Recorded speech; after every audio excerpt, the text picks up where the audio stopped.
Buenos días, bienvenidas, bienvenidos a esta nueva edición de Indiferente Virreinal del mes de noviembre. Muchísimas gracias también a todos los que nos acompañan hoy aquí desde el CCHS. Y bueno, hoy tenemos el inmenso honor y el placer de recibir a Osvaldo Estrada en esta edición de noviembre. No ha empezado el directo. No, porque no haremos... Aquí hay que darle ahora. Vale. Empieza una cuenta atrás, ¿no? Sí.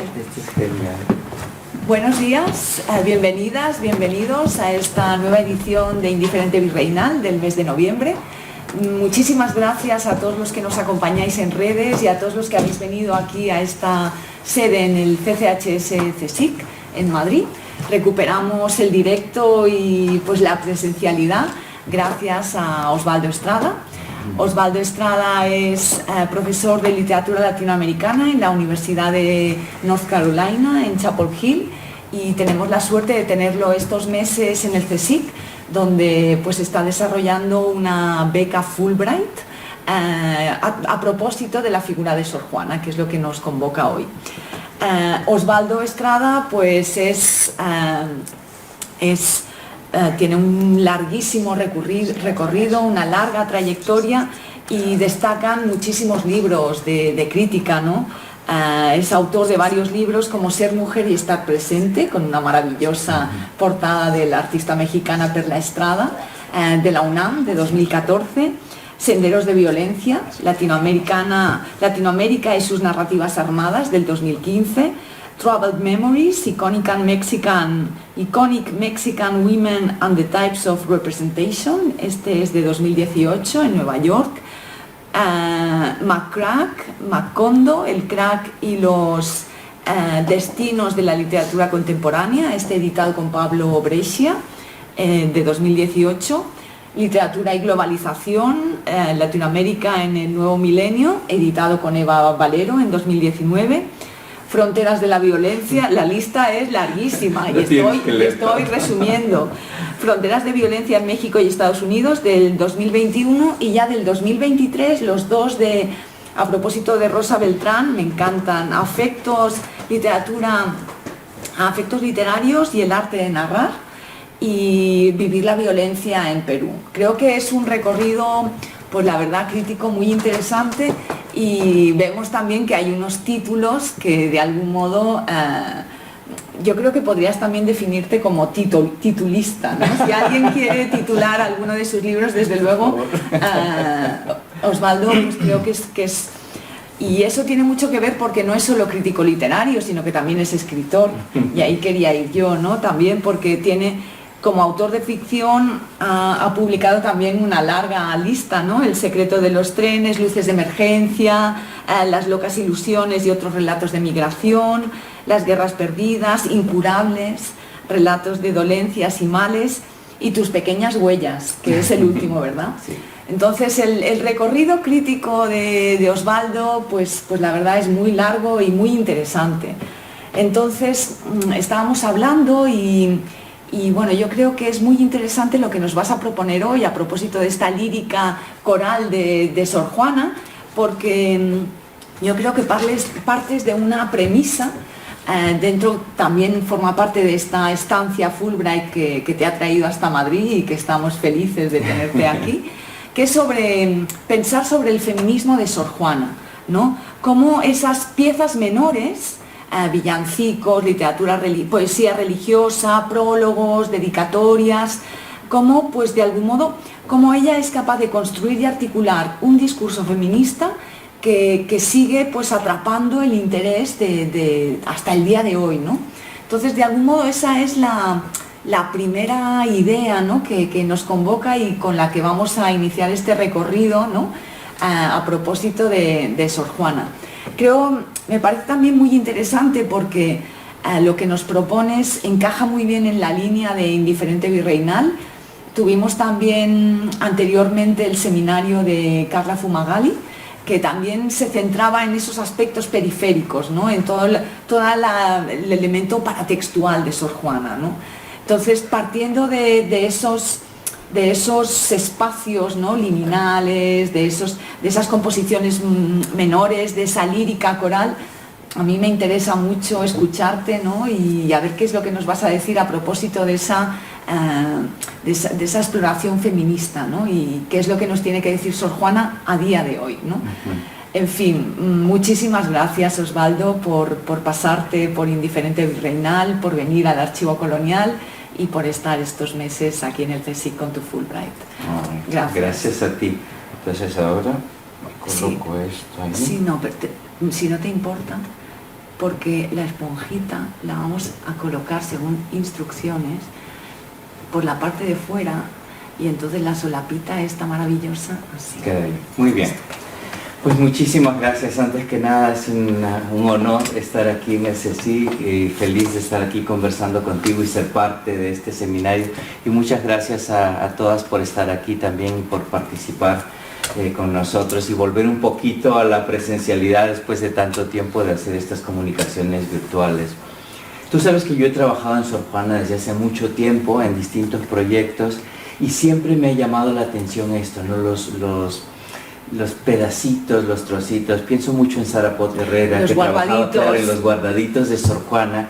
Fíjate, yo conocí a Sara desde antes que publicara ese libro y me llamó mucho la atención eso, cómo ella se fijaba también en estas piezas pequeñitas que habían quedado ahí en el cajón, en el costurero, como le quieras llamar. Así que además que en el momento que yo empezaba a estudiar a Sor Juana, claro, todo el mundo había escrito sobre la respuesta a Sor Filotea de la Cruz, sobre la carta tenagórica primero sueño. Y decía, ¿yo qué puedo hacer? Entonces me empecé a fijar en las cositas pequeñitas de Sor Juana. Me acuerdo que Marta Lilia Tenorio había sacado su libro, Los villancicos de Sor Juana, en 1999 y yo lo reseñé. Sin, qué atrevimiento, claro, el siglo pasado, qué atrevimiento el mío de reseñar su libro. Y desde ese momento empecé a querer los villancicos de Sor Juana, a leerla, a buscarla en estos trocitos, en estos pedacitos, en estas composiciones que ella hacía por encargo.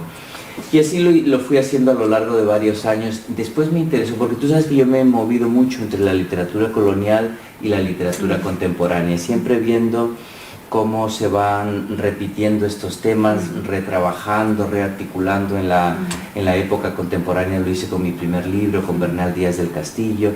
Y en el caso de Sor Juana, en algunos de esos trabajos que mencionaste, me interesaba ver cómo Sor Juana pasa de ser una escritora conocidísima, famosa en su momento, a convertirse realmente en un ícono de la cultura mexicana, aparecer en los billetes, en la moneda, en los souvenirs, en los pósters, en los afiches, canciones.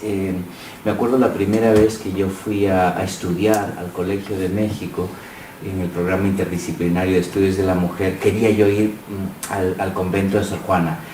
Sor Juana es tan ícono de la cultura que todo el mundo me decía, el convento de Sor Juana, sí, vete por allá de frente. Entonces visité 20.000 iglesias que no tenían nada que ver con Sor Juana y vi a muchísimas santas, porque todo el mundo parece saber dónde está Sor Juana, cuál es su lugar, pero no... está en todas partes. Está en todas partes, ¿no? Es ubicua. Entonces fui trabajando eso, me gustó esa rearticulación de Sor Juana. ¿Por qué importa tanto su feminismo hoy? Las redondillas que todos los niños memorizan en México, pero también en el resto de América Latina. Después, por supuesto, la película de María Luisa Bemberg, ¿te acuerdas? Yo la peor de todas, que fue tan controversial. Y luego trabajé mucho sus novelas, es decir, las novelas que en el siglo XXI han vuelto a la figura de Sor Juana. Te hablo de novelas como la de Kira Galván, o de Héctor Zagal, que publicó con un seudónimo como Mónica Zagal, o Mónica Lavín, por supuesto, ¿no? Entonces yo fui trabajando todo esto y fijándome en cómo al convertirse en un ícono de la cultura, hay cosas que ya tienen que aparecer, ¿no? De hecho, como de arranque tienen que estar ahí en estas rearticulaciones, como por ejemplo explorar la intimidad de Sor Juana, que importa tanto, su sexualidad, cómo era íntimamente, cómo se veía debajo de los hábitos, por ejemplo, o la aparición de un manuscrito perdido, ¿no? Eso es algo que, por supuesto, a los críticos nos encantaría volver a encontrar y a lo mejor lo hacemos en algún futuro cercano, lo de encontrar algún manuscrito, ojalá que sí, ojalá que consigamos mucho. pero también, aparte de eso, el giro feminista que se le da a esta, y también de una manera problemática, ¿no? Porque por supuesto que Sor Juana, los términos siempre se ponen a posteriori, y si nosotros constatamos lo que hizo Sor Juana en su momento de defender su derecho al conocimiento como intelectual, por supuesto que era feminista, aunque mucha gente diría que es anacrónico decir que es feminista porque el término no existía en aquel entonces. Bueno, si a eso vamos, Cervantes tampoco llamó a su obra novela, porque eso vino después, que la reconocemos como la primera novela moderna. Entonces, poco a poco fui trabajando esto y ya quedó ese libro hecho y me ha dado muchas alegrías. Pero después del tiempo he vuelto a trabajar otras veces esas piecitas que tanto me llamaron la atención y que realmente llegaron a ocupar un espacio marginal dentro de la crítica sorjuanista, sorjuanina, por mucho tiempo. Como decimos, la gente siempre se fijó, y hasta hace poco, en sus grandes obras, en las obras mayores. Los villancicos eran como, sí, estos textitos religiosos que escribió Sor Juana, son bonitos, interesantes, ingeniosos, tienen este tono jocoso, y entonces yo desde un principio trabajé mucho, te digo, sobre esto, y ahora que estoy aquí en el CSIC, en Madrid, he vuelto a trabajarlos. Muchas personas asocian los villancicos con las canciones religiosas, sobre todo navideñas, en esta época, ¿no? En la época de Navidad estás paseando por la calle y escuchas los villancicos en la radio, en la televisión, etc. Pero en la época de Sor Juana, los villancicos servían para acompañar a distintas celebraciones religiosas a lo largo de todo el año. Entonces eran otra cosa, era distinta, y Sor Juana hereda una larga tradición que viene de la época medieval. Sabemos que ya precisamente para el reinado de los reyes católicos, y ya estaban muy de moda los villancicos, comienzan sí en el pueblo, ¿no? Como cancioncillas folclóricas, y de pronto entran a la corte, y grandes poetas van a utilizarlos para sus propias composiciones, y esa es la tradición que hereda Sor Juana, pero ya no es, ¿no?, la parte rústica, folclórica, sino que tenemos composiciones bastante trabajadas, distintas métricas que tenemos aquí, las que está trabajando, y trabaja textos sagrados como la mitología, es decir, son composiciones bastante interesantes, bastante trabajadas, son ejercicios intelectuales tan arduos como cualquier otro. Lo que pasa que llegan a quedarse como un poquito en el olvido, precisamente porque ya no forman parte de nuestro mundo hoy, ¿no? Pero yo creo que hay mucho que rescatar de ellos, y Sor Juana escribe por lo menos 12 juegos de villancicos que conocemos, más muchísimos otros atribuibles. Es decir, cuando Alfonso Méndez Plancarte publica su tomo sobre la lírica coral de Sor Juana, aparte de estos dos se incluye muchos otros que a lo mejor podrían haber sido escritos por Sor Juana. La crítica es muy cautelosa, entonces esos no se tocan casi porque no sabemos a ciencia cierta. Pero ya con estos 12, de esos 12, 6 de ellos, Sor Juana se los dedica a la Virgen María.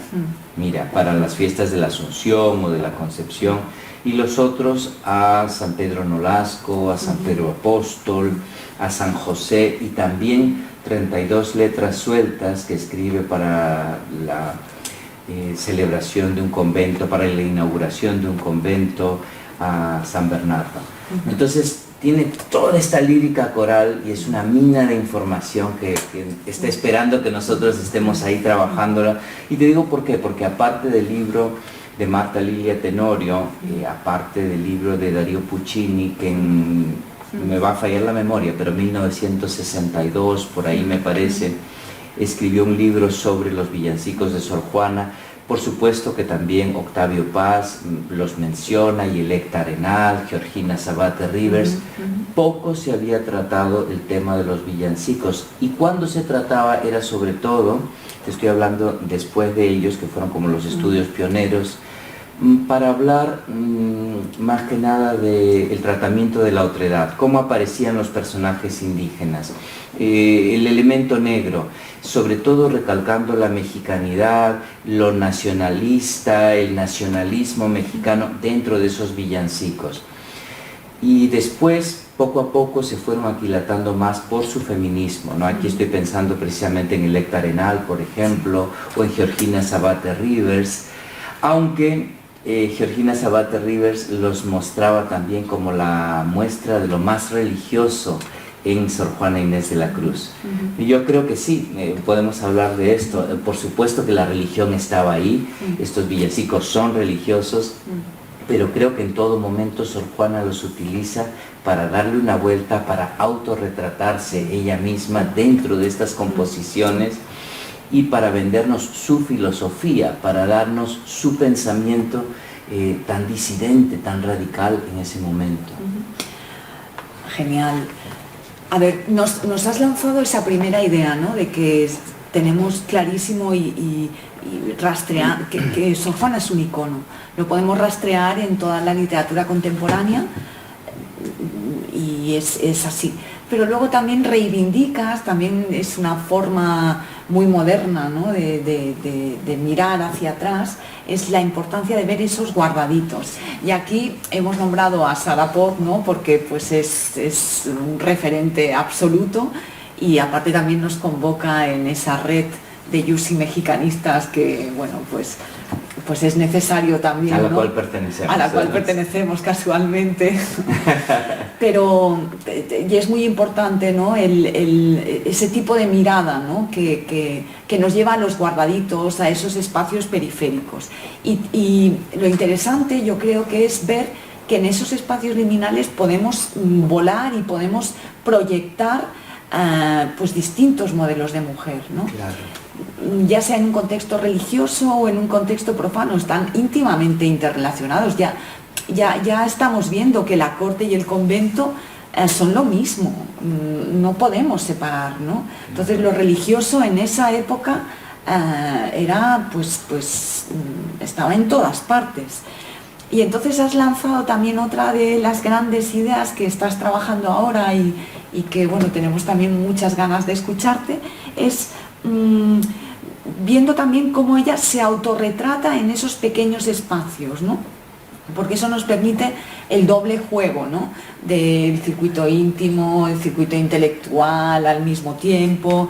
Y nos has hablado de un modelo de sabiduría también, de cómo ella se retrata en esas composiciones, en esa lírica coral. Y ahora me gustaría también que nos contaras un poco si hay diferencias a la hora de, por ejemplo, de establecer el modelo de la Virgen María como modelo de sabiduría primero frente a otros padres de la Iglesia. No sé, cuéntanos un poco también en esa línea, ¿no? Que es otra de las áreas de trabajo, ¿no? Que también es una modernidad, ¿no? Como Sor Juana se inserta ella misma en esas composiciones, ¿no? Cómo establece también un diálogo intelectual, porque lo que hace siempre Sor Juana, y de ahí esa genialidad, es de darle la vuelta a los modelos. Aporta muchísimo, ¿no? A todos esos modelos literarios, culturales. Claro. No sé, con esa idea que... Pues fíjate, me gusta a mí lo que tú has dicho de los modelos alternativos, porque eso es precisamente lo que hace Sor Juana en sus grandes obras. Muchos de los que estudiamos a Sor Juana sabemos, por supuesto, que, por ejemplo, en su respuesta a Sor Filotea de la Cruz, ella se crea una especie de comunidad femenina que le sirve de apoyo. Cuando le dicen que no estudie, dice, pero estudió fulanita de tal y estudió Santa Paula y estudió esta, ¿por qué no me puedo yo salvar también con las letras?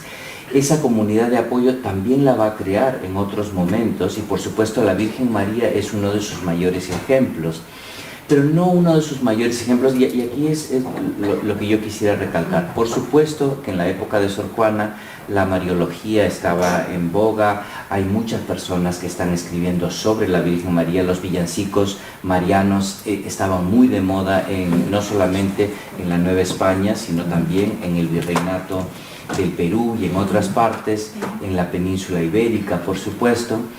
Pero Sor Juana lo que hace es cambiarnos un poco la idea. Podría bien darnos, por ejemplo, no sé, cuando estamos pensando en la Asunción de María, los villancicos que ella escribe a la Asunción, con los que comienza ella su carrera literaria como villanciquera en 1676. Podría darnos muchas de las otras imágenes, como la Madre Dolorosa, sacrificada, que ha visto a su hijo, por ejemplo, morir en la cruz y llora a los pies de él, podría darnos esa imagen, y sin embargo la presenta siempre triunfante, y sobre todo la presenta como doctora del saber, como maestra suprema de la capilla. Entonces, esa maestra, esa voz maestra es importantísima recalcar, porque Sor Juana en una y otra ocasión se queja. ¿Te acuerdas cuando ella dice, ¿no? Que para ella ha sido dificilísimo estudiar sola, con los maestros mudos que ha tenido, ¿no? Con los libros, sin compañeros, sin poder ir a las clases, etc. Todo eso ella lo suple con estos villancicos donde muestra a la Virgen María no como villanciquera mayor, ella era la villanciquera mayor, pero como maestra, como astróloga. Y es importante que la ponga así como doctora del saber, precisamente porque ella no tuvo maestros, ¿no? Y ahí es donde vemos el espejo. Sor Juana había entrado al convento desde 1668. 8 años después, con estos villancicos a la Asunción, decide presentar a la Virgen María como maestra del saber, como se pudiera haber retratado ella misma, ¿no? Durante esa carrera de 8 años que había estado. Y digo carrera porque había estado estudiando, escribiendo, componiendo versos de distintos tipos para distintas ocasiones, y de pronto sale con esto. Nos pone una y otra vez en un salón metafórico, ¿no? En un salón de clases metafórico, para que nosotros seamos como sus estudiantes, los estudiantes todos que estamos ahí tratando de aprender con ella. Escribe en latín, lo cual es un idioma, por supuesto en español también, pero en latín, que es un espacio reservado para los hombres de la iglesia, y ella se mete ahí, por supuesto, con estos villancicos en apariencia inocentes, pero luego está trastocando el lugar de las cosas, llevándonos a las alturas. Y estos viajes intelectuales, epistemológicos que ella realiza, son muy similares a los viajes epistemológicos que, por ejemplo, realizamos con ella, digamos, en Primero Sueño, ¿no? Donde estamos subiendo a las alturas con ella para luego bajar. El tópico de la falsa modestia está tan presente ahí, del mismo modo en que, por ejemplo, en el sueño hay ese fracaso hacia el final, ¿no? En que despierta y no ha llegado a comprender exactamente la complejidad del universo después de haberlo explorado en su totalidad. Aquí también se cura en salud Sor Juana y dice, bueno, yo en realidad no entiendo de todo esto que estoy viendo, yo solamente puedo hablar de Texas abajo, ¿no? A pesar de, ¿no? Claro, ¿no? Siempre Sor Juana siempre juega con esto, ¿no? Entre el no saber y el saber. Se llama a sí misma ignorante y nos da unas cátedras magistrales en estos villancicos. Y con los villancicos que ella escribe para los hombres de la iglesia, realiza algo similar, digamos, en el que ella se inserta también. Si la Virgen María es una caballera andante, si ella es, no me voy a olvidar los nombres, pero una valiente de aventuras, si ella es todo esto, ¿no? Siempre guerrera, siempre pensando en figuras mitológicas para representarla y representar su propio intelecto y autorizarse a ella misma. Con los santos es curioso porque al alabarlos a ellos no olvida jamás que son hijos de María, ¿no? Marie-Cécile Berling siempre decía, claro, son lo que más se parece a todos estos santos, se acercan muchísimo a la Virgen María, entonces le sirven. Y Marta Lilia Tenorio decía, además ella tiene sus santos favoritos, porque San Pedro Nolasco, San Pedro Apóstol le dedica 2 juegos de villancicos, y luego al final a San José, que por supuesto se hizo a un lado para que Dios pudiera lucirse, ¿no? Para que Dios pudiera venir a la tierra, etc. Entonces es curioso cuáles son las figuras que ella busca. Antonio Latorre, no sé si recordarás ese estudio, Sor Juana y los hombres, ¿no? que también un estudio muy controversial, pero dice algo muy interesante, y Antonio Latorre, que me gusta, ¿no? Que dice él, Esto sería muy bueno que lo pudiera escuchar, ya no podrá, o a lo mejor sí, desde alguna parte, no lo sé, pero decía Antonia Latorre que Sor Juana trató de todas las maneras de ser el mejor hombre, y entre paréntesis pone a Latorre, ser humano entre los hombres, probar que ella tenía la capacidad intelectual de cualquier hombre, y más aún superarlos, ¿no? Y esto lo sabemos si constatamos, por ejemplo, lo que ella escribe en su respuesta a Sor Filotea de la Cruz, cuando le pide a su madre que la mande a la universidad, que le corte el pelo, incluso se priva del queso para poder, se corte el pelo, en fin, todas estas cosas. Pero no solo eso, sino que a lo largo de su carrera ella invade los espacios reservados para los hombres, como no la argumentación los teológica. Los espacios y los códigos. Claro, totalmente, ¿no? Y, por ejemplo, meterse a hablar de teología, que es un espacio para los hombres. Alguien nos está llamando, no sé si debemos contestar. Estábamos hablando de espacios, de códigos, ¿no? De cómo Sor Juana se apropia, ¿no? Invade un espacio reservado para los hombres en todos los sentidos, y lo hace en vida y a lo largo de su carrera, ¿no? Porque Sor Juana se convierte en un bestseller total en la península ibérica. La conocen en México, la conocen en España, la conocen en Portugal, la conocen en el resto del virreinato, se cartea con muchísima gente. Es decir, que cumple eso inmensamente. Y yo agregaría que además ella, al escribir sobre los santos, al dedicarles composiciones, también trastoca el sentido de las cosas, cambia el sentido de la masculinidad, se mete ella detrás del espejo de ellos, ¿no? Por ejemplo, en un villancico que ella le dedica a San Pedro Nolasco, le dedica por supuesto a San Pedro Nolasco, pero también a otro César, dice ella, y ese César resulta ser la Virgen María, ¿no? Y la llama Julia César Augusta, sí, por ejemplo, ¿no? Entonces, y a partir de ahí empieza ella a insertar su propia figura dentro de lo que está haciendo. Entonces, es curioso cómo nosotros, por ejemplo, siempre recordamos ese poema precioso, ¿te acuerdas de las lágrimas? Esta tarde, mi bien, cuando te hablaba, como en tu rostro y tus acciones vía, que con palabras no te persuadía, que el corazón me vieses, deseaba. No lo voy a recitar todo, pero aquí vemos cómo Sor Juana articula, trabaja los mismos temas que trabaja ella en sus tratados filosóficos, en sus poemas amorosos, también aquí. Y eran los mismos años en los que ella estaba trabajando esto. En ese poema, Esta tarde, mi bien, en un soneto, vemos cómo las lágrimas se convierten, por supuesto, en el reflejo del corazón. Es el corazón deshecho entre las manos que el amante puede tocar aquí.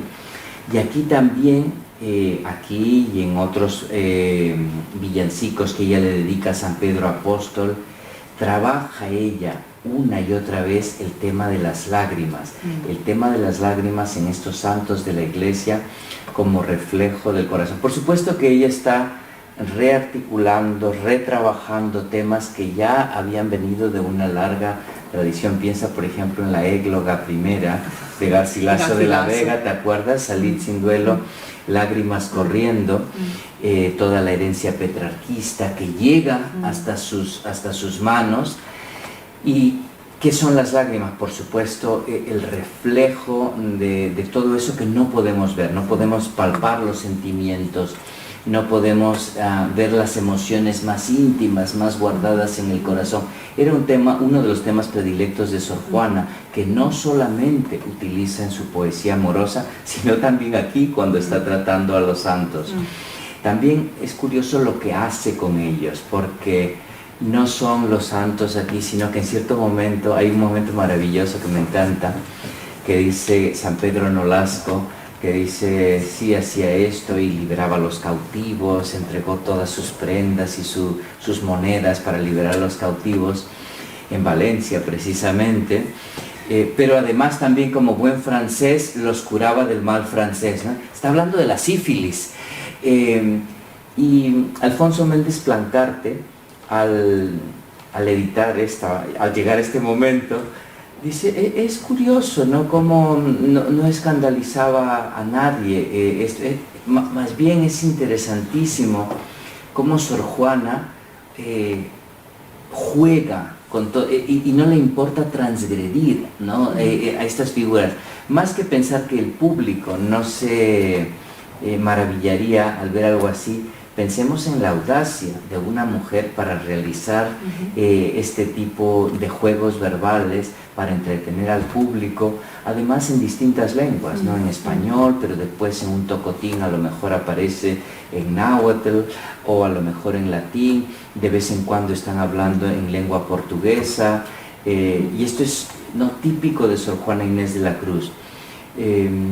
Pienso, por ejemplo, que también a la hora de hablar de San Pedro, ¿te acuerdas de ese poema en el que Sor Juana, es un poema que le escribe a la condesa de Paredes, que dice, sílabas las estrellas compongan, en que todo el firmamento se pone a disposición de su musa para describir la grandeza de Lisi, ¿te acuerdas? Y aquí, al tratar de reflejar la grandeza de San Pedro Apóstol, pone el mar a su disposición, claro, el pescador de hombres, pescador de almas, para que las aguas le sirvan de cuaderno, para que pueda escribir con los remos, pone unas imágenes preciosas a nuestra disposición, y también lo muestra como contador supremo, como maestro divino.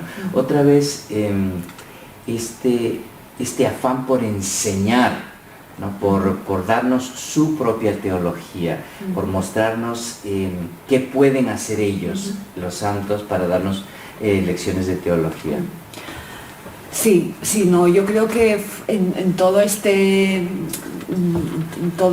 momento nos has apuntado muchas ideas, ¿no?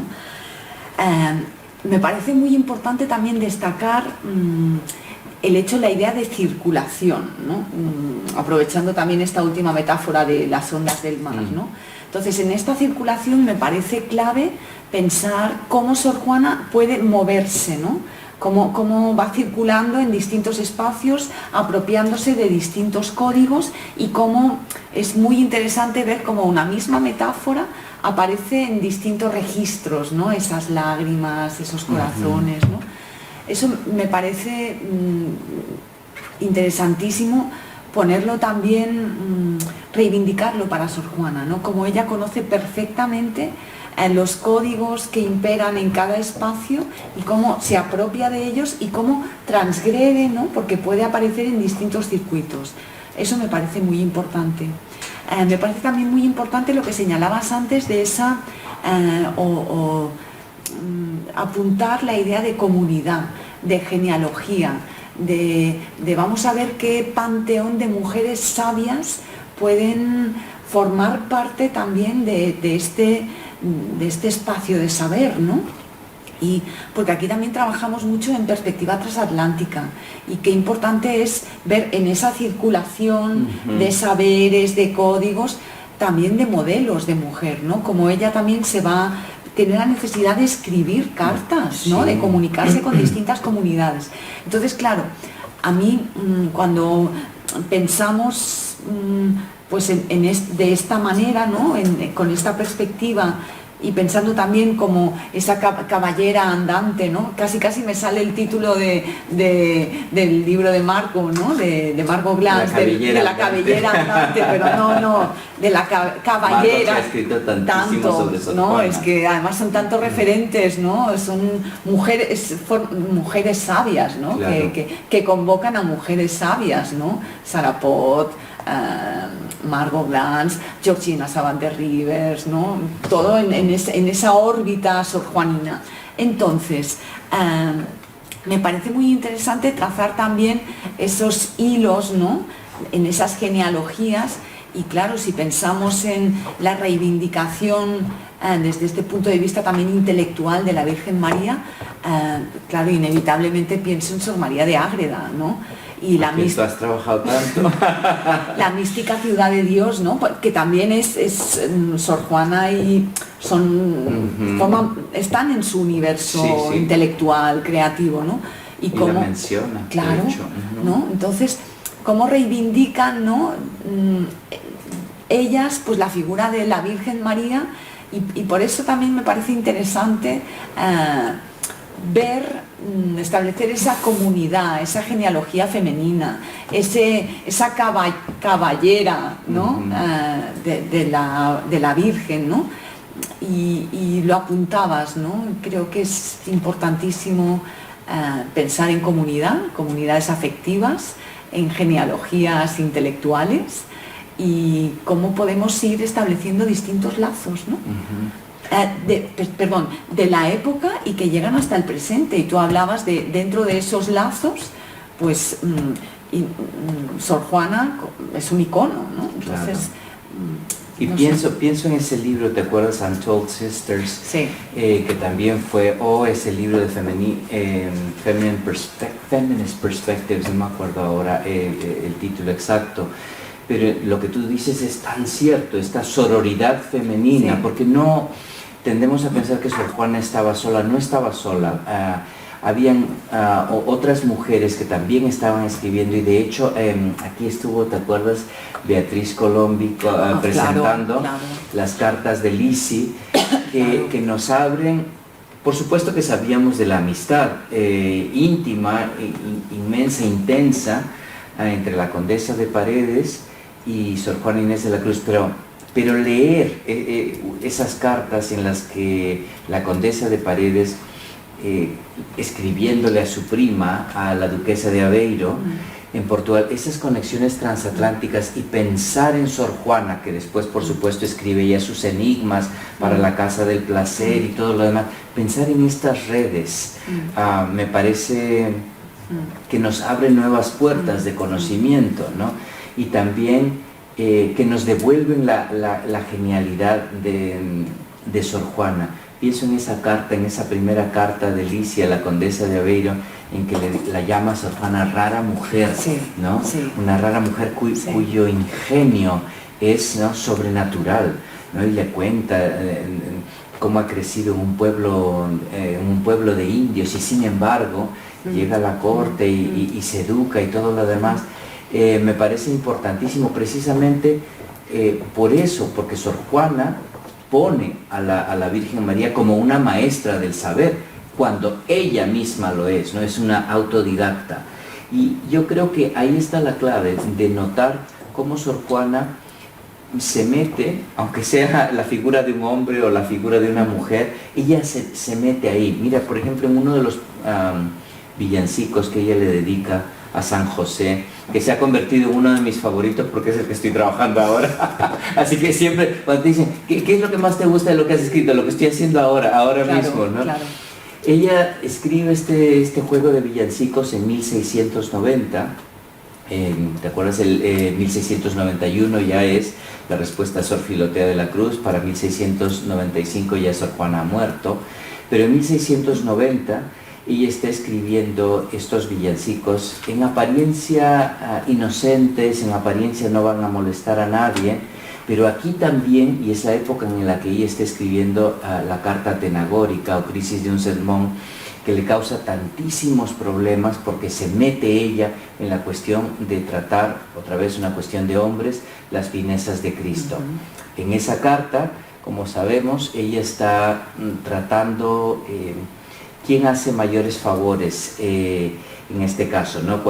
Y entonces, si mal no recuerdo, cita a San Agustín, a Santo Tomás, a San Juan Crisóstomo, y ella va a dar su propia opinión, ¿no? Y va a decir que en realidad Cristo, el mayor favor que nos hace a la humanidad es no hacernos favores, porque sabe que somos tan ingratos que jamás podremos pagarle ningún favor, ¿no? El tema de las finezas de Cristo, que otra vez es un tema tan tratado en ese momento por hombres, y Sor Juana se mete en estos asuntos y esa carta tan pública le causa tantísimos problemas. pero también en los villancicos a San José lo hace ella, porque hay todo un debate de quién hace mayor fineza, si San José o si Dios, ¿no? Dios por haberlo hecho a él padre de su hijo en la tierra, o San José por haberse mantenido casto para la Virgen María. Y hay todo un debate, como los típicos debates medievales que aparecen aquí, sí, ¿no? Entre todo esto, en los que ella va resaltando otra vez su intelecto, porque si bien es cierto que se pone a tratar el tema de las finezas de Cristo, lo hace en nombre de ellos. No es ella la que está haciéndolo, ¿no? Y ahí va lo bonito, lo interesante, la máscara que ella siempre pone delante. No soy yo, es Dios el que está debatiendo todo esto con San José.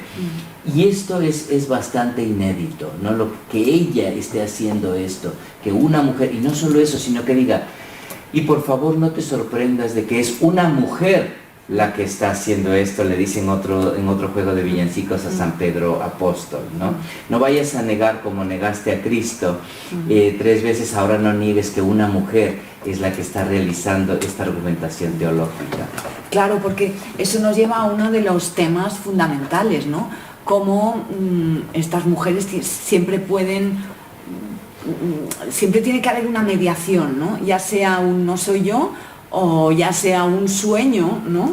O sea, yo esto no soy consciente, esto me ha venido por ciencia infusa, ¿no? Porque ellas, y yo no escribo una carta o escribo un manuscrito que yo no sé si se va a imprimir o no, ¿no? Claro. Entonces yo creo que eso está muy relacionado, ¿no?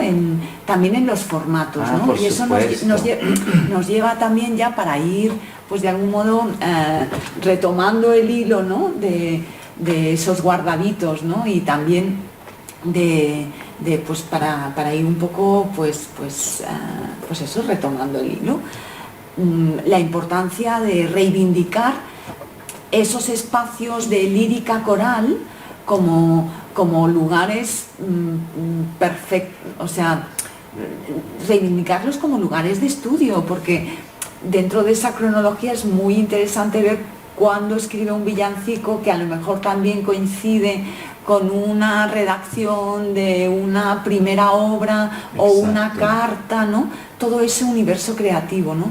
Que creo que es lo que quieres hacer tú con esta lírica. Y no creerle al 100% cuando nos dice ella, ¿no? Todo lo que has dicho, pero también estoy pensando específicamente en los villancicos, cuando ella dice... En los primeros no puse mi nombre y en los segundos se puso sin consentimiento mío, ¿no? Claro que ella sabía que la gente estaría muy al tanto de que eran suyos ellos. Y además es curioso que ella dice, ¿no? Yo nunca quise poner mi nombre, nunca he querido nada de eso. Sin embargo, ella misma de su puño y letra escribe en uno de ellos, y creo que es el juego de San Pedro Nolasco, escribe, estos de la misa no son míos. Y firma Sor Juana Inés de la Cruz, ¿no? Claro. Alfonso Méndez Plancarte, al leer eso, dice, claro, es que eran infinitamente inferiores esos, no solamente infinitamente inferiores en términos de calidad, pero no eran transgresores, no eran transgresivos, no tenían la garra intelectual que tenían los suyos, no podían ser suyos, ¿no? Y ella se asegura de ponerlos ahí, ¿no? Como diciendo, de aquí a acá es mío, pero el resto no. Así que qué tanto hay que creerle, ¿no? Además los villancicos le daban dinero, porque Sor Juana no era una monja pobre, ¿no? Los villancicos le suponían cierta cantidad de dinero, los escribe para las grandes catedrales, y con este dinero también puede ella comprarse una segunda celda, comprar los libros que eran carísimos en ese momento, y sabemos que tenía una de las librerías, de las bibliotecas, estoy pensando en inglés, una de las bibliotecas, qué bonito que Sor Juana hubiera tenido una librería, ¿no? Y vender libros, pero una biblioteca tan importante, hay que ir buscando de texto en texto la conexión, ¿no? Con Sor Juana. Bueno, pues o sea, ha sido apasionante, además que hemos tenido la primera llamada en directo, ¿no? No sabemos si invocando a algún crítico ahí del cielo, o alguien, ¿no? O a Sor Juana misma, sí, que me jalaba así de las orejas, o a Sor María de Ágreda, ¿no? que aparece Teresa. quién sabe, ¿no? Porque claro, eso nos lleva a reivindicar ese panteón ilustre de mujeres sabias, ¿no? Entonces, no sé, yo creo que ha sido apasionante, ¿no? Este trabajo en el que estás ahora, ¿no? Porque pues es efervescente, ¿no? Y es lo que te convoca ahora mismo. Ha sido maravilloso este recorrido, ¿no? Por esos guardaditos, ¿no? De grandes mujeres, ¿no? Sí. Que nos convocan y nos interpelan. Y yo me quedo con varias ideas, ¿no? Sor Juana, icono cultural. Sor Juana también cómo aparece, ¿no? Ella en esas elaboraciones intelectuales, en esos escritos, y también reivindicar esos pequeños espacios de lírica coral, ¿no? Exacto. Esos villancicos. Pues para mí ha sido un placer estar aquí contigo, con todos ustedes, y muchísimas gracias por la invitación, por hacerme parte del seminario. Mil gracias. Gracias a ti. Gracias. Bueno, mil gracias también a los que las que nos acompañan hoy en directo y también en la retransmisión. Bueno, pues felices de haber retomado esta presencialidad, ¿no? Híbrida, en cierto modo. Y bueno, pues nos veremos en el próximo Indiferente Virreinal del mes de diciembre, que ya con ese pues acabaremos el año, que tempus fugit, ¿no? Sí. Y bueno, pues muchísimas gracias a todas por estar. Gracias. Gracias.